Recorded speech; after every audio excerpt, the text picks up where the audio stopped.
Hello my friends, Vince here. Welcome back to our video series on opening repertoires. Today we want to look at the Giuoco Piano.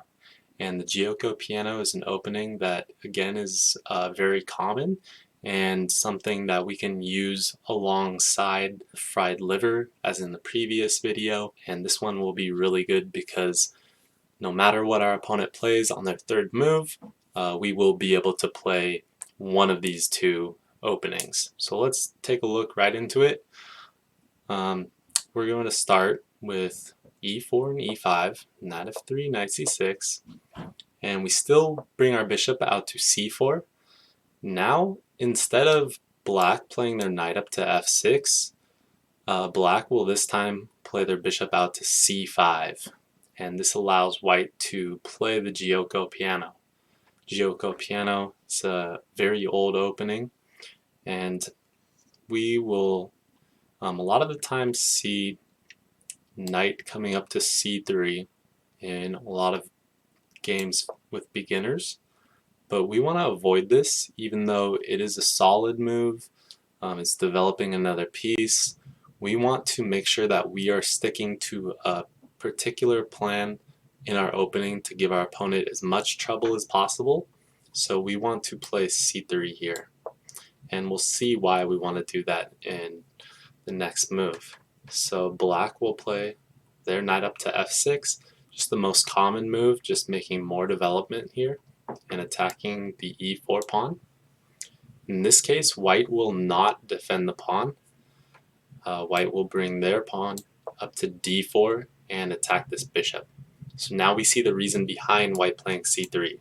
So now we have 1, 2, 3 guards there to meet black's 1, 2, 3 attacks. So a lot of action happening on that d4 square, but we want to make sure that we are in control of it.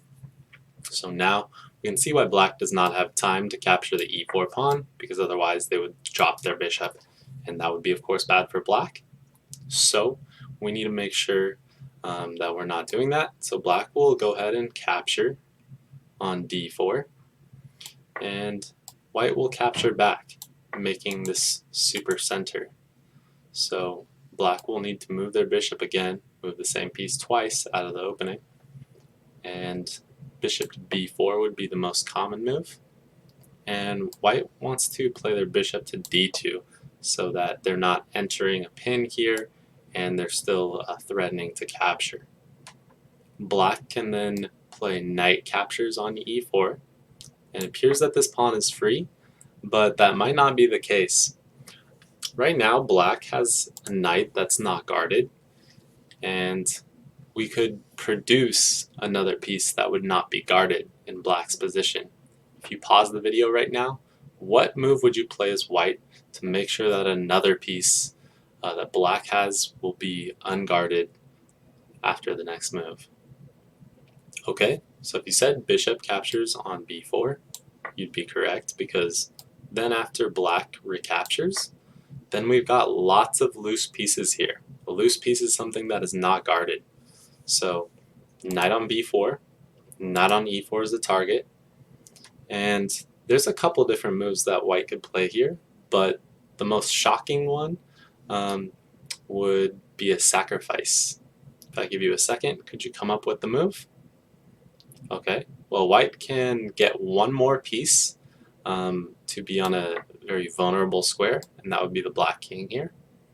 So king would capture, and if I let you pause the video one more time, could you come up with a move for white that would create a fork, attacking two pieces? Okay, if you said queen up to b3, then you'd be right, because this not only attacks the king, but attacks this knight as well. There's a really common saying that loose pieces drop off, or LPDO, and this case is no exception. So black is going to lose this knight here because they have to get out of check. For example, black can play pawn up to d5, and then white will regain this knight. And although this position is not necessarily bad for black, in a lot of games where we're just starting out, we're just beginning, this could be frightening to play with the black pieces because our king can't castle and white's king still can, with the queen still on the board. I would like chances as white here, especially around the rating range of perhaps 600 to 1000 and maybe even up to like 1300, 1400. So black would still have a lot of decisions to make, and this position could be tough for them. All right, so that's sort of what happens when black is capturing on d4, and when they're trying to play their bishop out to c5 in our Giuoco Piano. Let's take a look and see what happens when they don't play this move, because we wanted to take a look, if you remember, at our openings when our opponent isn't really cooperating with us, or if our opponent does something that we didn't expect, because we don't want to memorize just one line in our openings. We want to have a plan. So back to this position right here, if black is playing somehow differently, I used one example, but this could be for really any other move. For example, pawn up to h6, then they're not playing their bishop out to c5, but white could still play this like a Giuoco Piano. So if you remember, what move should white play here? If they want to play like a Giuoco Piano, and they would play their pawn up to c3 still. So we still want to have this idea of being able to use our c pawn as a d pawn after this recapture on d4 will occur. So then if black plays their knight up to f6, attacking this pawn, we can again do this trick even though there's not a bishop on c5 where a pawn on d4 could attack and play pawn up to d4. The reason for this, if black captures on e4, then white will just regain this pawn.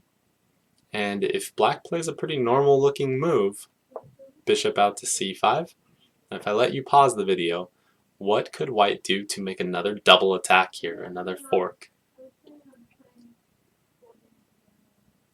Okay, if you found queen up to d5, then you'd be right, because we're attacking a lot of targets, e4, c5, and f7.